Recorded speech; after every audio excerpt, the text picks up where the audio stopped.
Welcome to the Sponsored Rider Club podcast, your guide to motorsports sponsorship. Here's your host, Josh Weesey. Hey.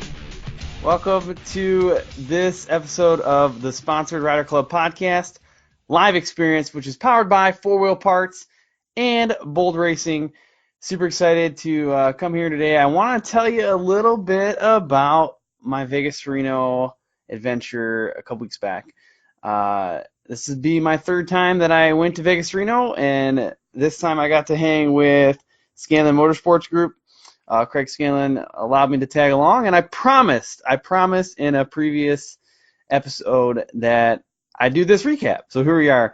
Now, it's not going to be the same type of recap of I'm not going through race results. I will talk a little bit about how our team finished, but I'm not going through details of race results. I'm not going through here's where everybody else was at. No, we're not doing that. I'm actually doing more of insights and some takeaways that I learned from the race. So both tech and contingency and also participating in the race. Now, this is my third time doing it, so some of these things are kind of a lessons learned over time. Oh, look, Lindsay Geyser joined. I saw you at Vegas to Reno, but you were too far away, and I waved, but you were too far away. I couldn't actually talk to you, but hello. Welcome to the video. Either way, I want to go through some of the lessons learned, key takeaways that I got from past couple years, but specific things that I took out, took away from this year. First off, again, I just got to thank 4Wheel Parts and Bold Racing for allowing these live shows to even exist. They make this possible, so I'm excited for that. And I'm still wearing my cowboy hat. Whatever. Maybe I just wear it the whole video. Is it a big deal? I don't know. So either way, I got a couple things I want to cover with you. I got some notes here that I want to get to. But first off, if you didn't already listen to the Vegas to Reno episode, you can go ahead and download that. I think it was episode 176 when I released it. I did just release another one today. If you're listening to audio version, today is August 27th in 2019. Evan Doubt of Team LaValle, he was just on episode 177. So that's out there if you want to listen to it. But head over to iTunes, hit that little subscribe button. Or if you're somewhere else, that's cool too. But if you're already on iTunes, definitely hit subscribe, and then go ahead and leave a little baby rating and review. And if it happens to be 5 stars, that's what happens. It is what it is. But seriously though, go and leave a 5-star rating. Thank you. I've been pleading people in the shows over the past 2 or 3 shows now, saying, hey, please leave that rating review, because iTunes has changed a few things recently, and it's caused some problems for the podcast, for the downloads. Not just me, it's other people that are struggling too, but basically we need those 5-star ratings to kind of get things back on track. So either way, I'm actually going to have a pretty short show today. I've only got I don't know, maybe 10 or 11 points I need to make here.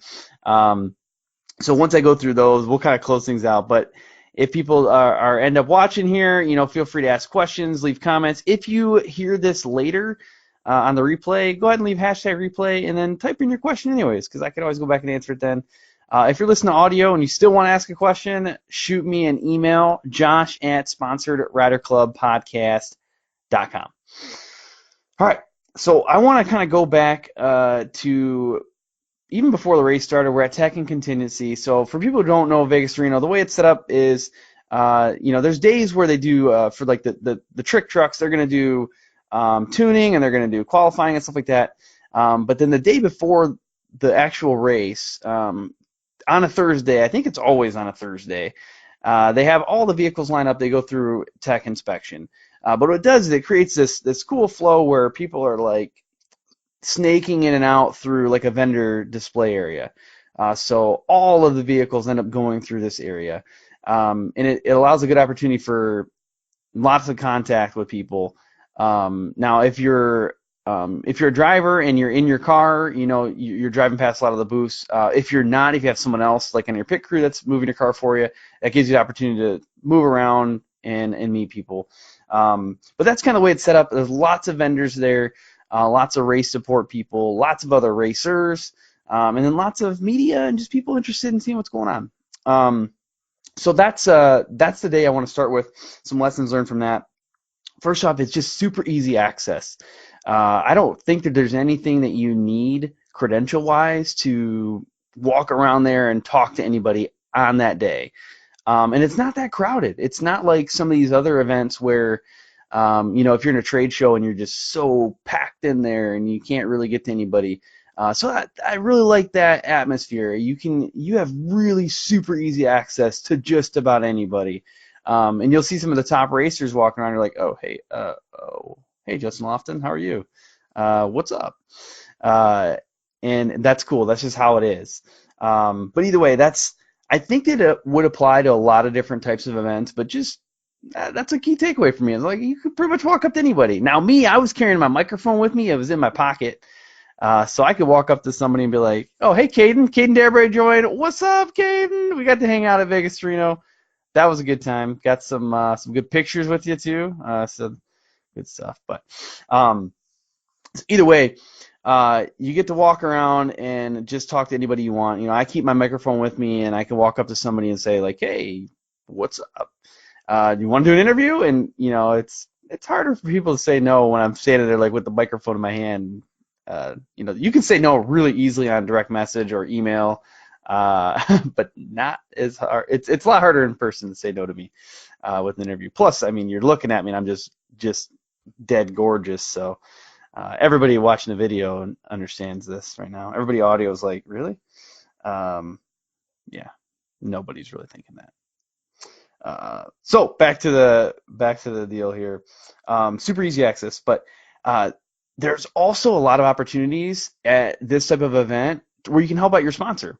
So I noticed different racers, like, they could walk up and be race support. Like, oh, what's going on? I'm having a problem with this. Oh, I know what's going on with that. You can talk about that. You can do some product sales out of a booth, like, especially if you're running this product. Oh, yeah, I've been running that for years. It's great, blah, blah, blah. Perfect for that. I was in the solder weld booth doing some podcasting, so I was able to bring in some folks into the booth and that might normally be there and just do a little bit of promos. There was definitely a number of racers that weren't even in the Best in the Desert series that left their vehicle there. They parked their vehicle in the booth. Good promotion. People come up, they want to take pictures of it, they want to look at it. Even some of the racers did that, right? They'll park their vehicles in there for the day. Obviously, your vendor has to have space for it, but it's a good option. If you're able to bring your vehicle, park it, shine it up a little bit, it's perfect. There was one outside the solder weld booth all day, and lots of people were coming up to it, taking pictures. It was in the background of pictures quite a bit. It's really good. In general, pictures and media are really good for that event. You see every car that's racing. They're all coming past you. So if it's somebody that's on your team, or maybe your sponsor is associated with a different race vehicle, you can snap a picture of that. You can share it with them. You can put it on social media, whatever it is. You got a lot of opportunities for that. And for other racers, you can get selfies with them and post it up, and they'll repost it potentially. Gives you a lot of traction on social media. So really good stuff there. I've seen this year, I think more than previous ones, lots of folks had like someone designated to do their media for even their booth. Whether it's just some simple camera footage to get a 1 to 2 minute video. They were doing that. Lots of sponsors were doing that. Lots of the companies were doing that. Lots of racers were doing that. I did a little bit of it too. So it's pretty easy, pretty straightforward. Like I said, it's not that crowded at this type of event. So that was lessons learned for me, is that there's just a lot you can do with this general media there. I will talk a little bit more about that for the actual race portion too, because right now I'm focusing on tech and contingency, but there's a lot for the actual race that works really well. Okay, so the next thing I want to talk about is wearing, I guess I should say what you wear at the event.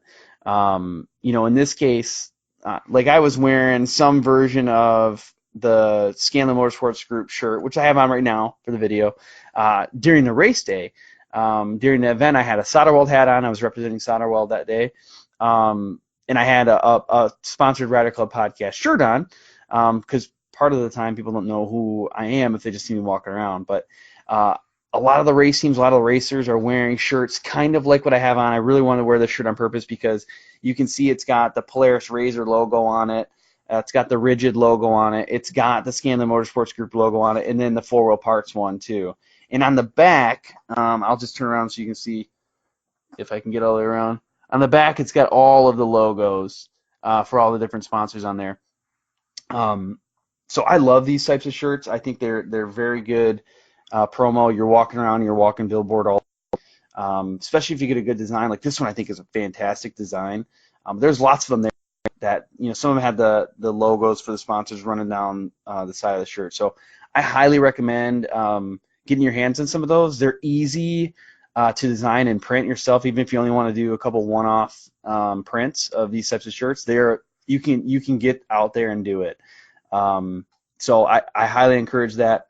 There's lots of companies that'll do it too. So if you're part of a team, if you get one for the whole team, it shows really nicely. And it's just one more avenue for, your sponsor logos to get out there and get some exposure. All right.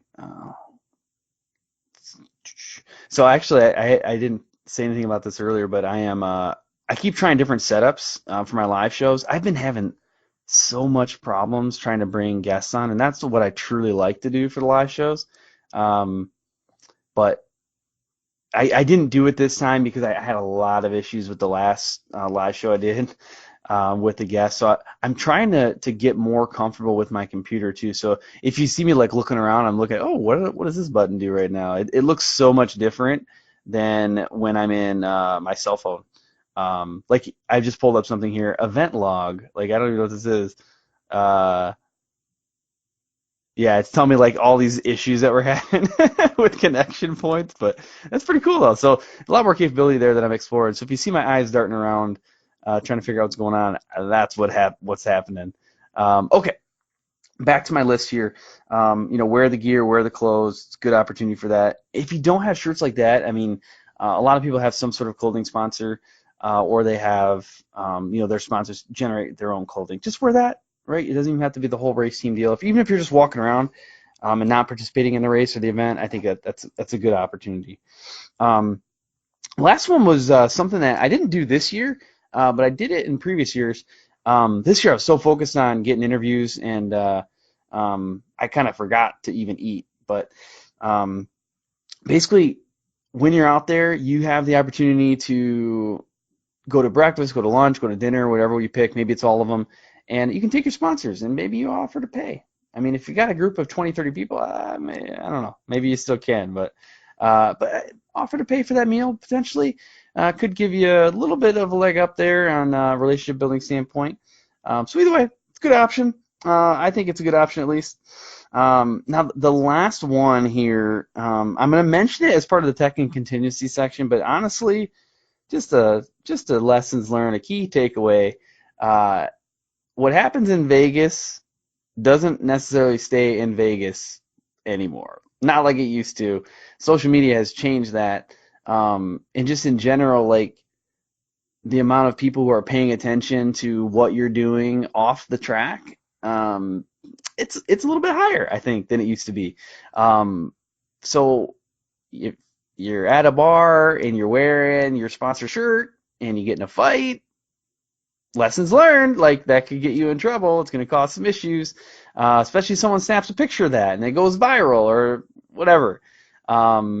It's an issue. If you're wearing a race team stuff and things like that go down, if you're just acting a fool, right, it's going to cause issues. In Vegas, that's where this takes place at. It's just outside of the Las Vegas Strip. There's a lot of stuff going on there, a lot of temptation. I'm not saying, I'm not telling you what to do with your life. I'm just telling you, maybe be cautious of what you're wearing when you're doing it, because anybody can snap a quick photo.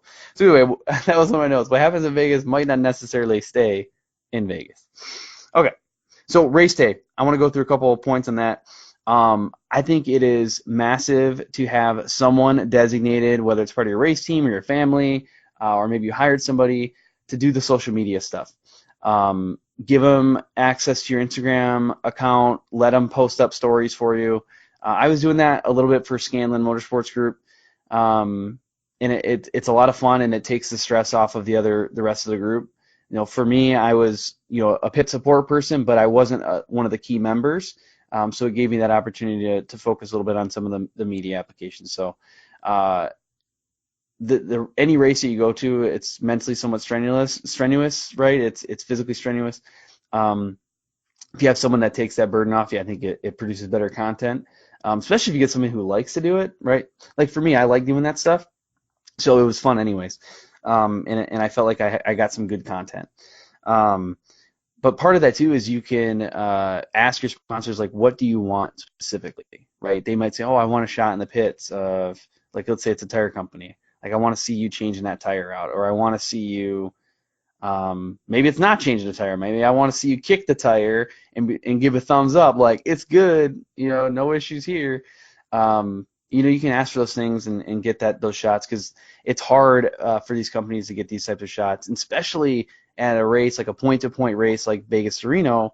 For the most part, you can't see what's going on out on the track. You got opportunities at the pits, or if you have a helicopter, you have opportunities for footage, or if you have a special media crew out there, you might get some footage. But otherwise, for the average racer out there, you got options in the pit. So either way, I think it's a good thing. Don't feel like you should, as the racer, be the one that's handling that social media stuff on that day. Have someone do a takeover.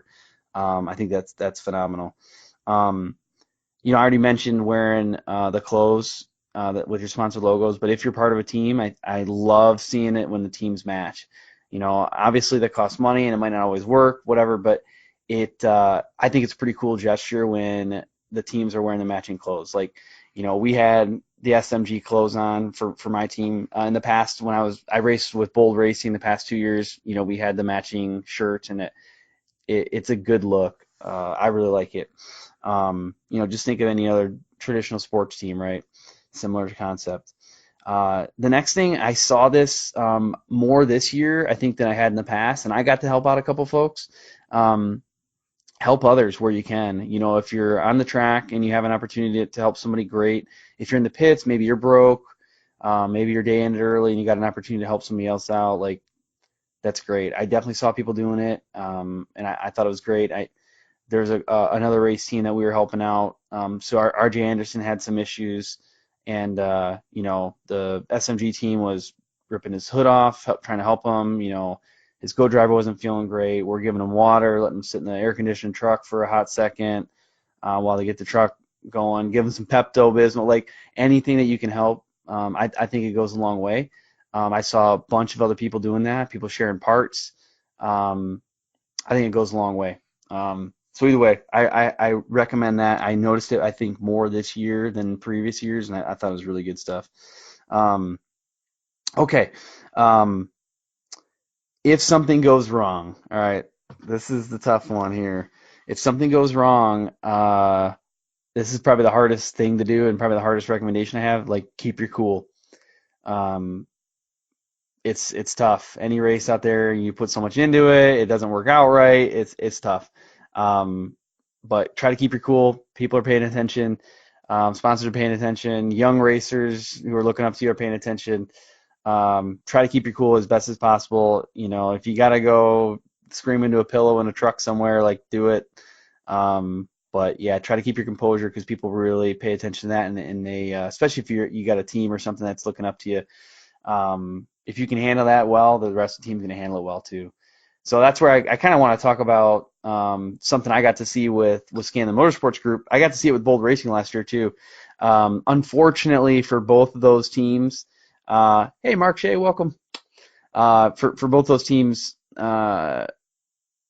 they've had a part break around the same mile marker 2 different years. So in 2018 Vegas to Reno, the Bold Racing team broke down at like mile marker 74, which is just before pit 3, and out of 14 and out of 505 miles. And Scanlon Motorsports Group, they had a breakdown at mile marker 84, so just before pit 3 again.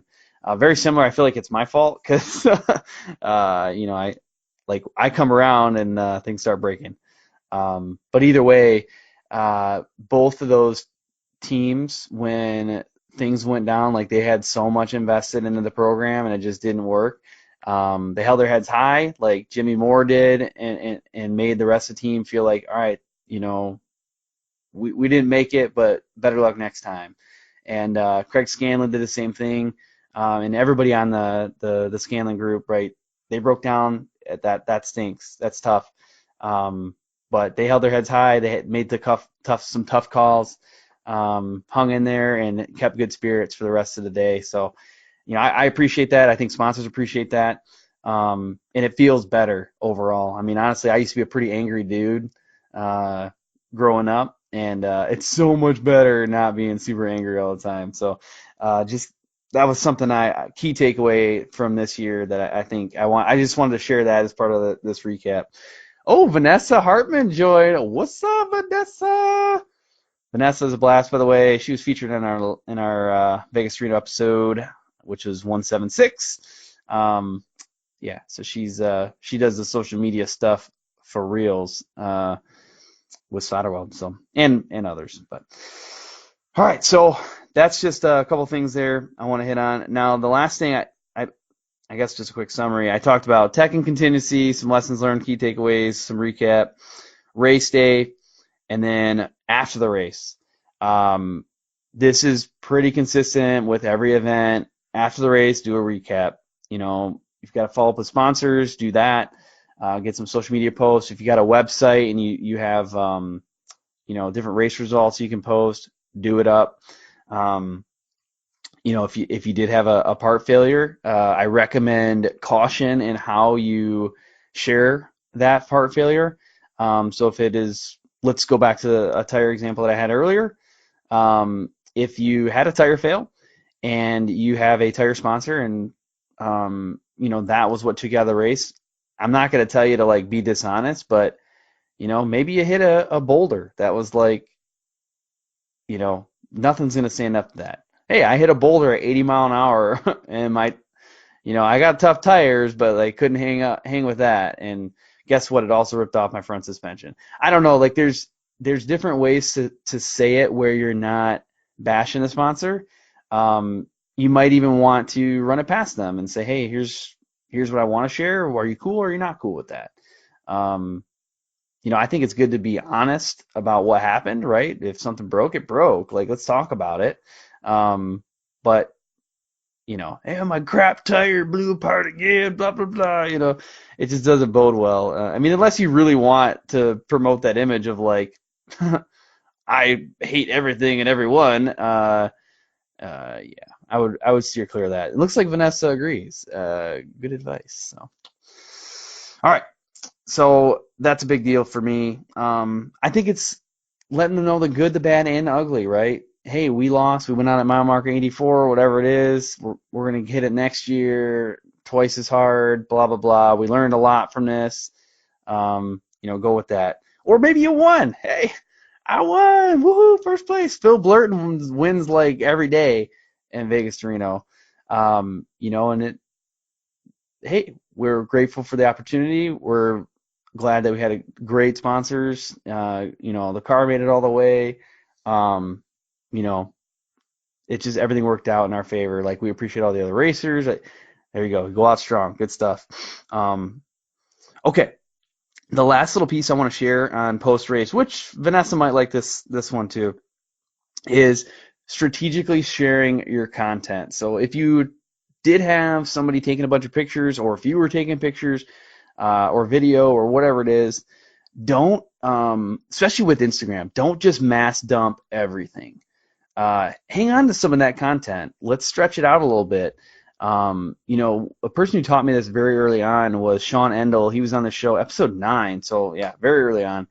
And, he's a snowmobiler. He can only ride so many times during the year. So he gets all this extra content and he spaces it out so that he knows he's going to have enough posts to get him through X number of weeks. So if you need to have a certain number of, posts of your car in the pits or going through the desert or at tech and contingency, you can count how many photos you have of that stuff. You can count how many weeks until your next race, and you can space those things out. I think it's huge. I actually do the same thing now.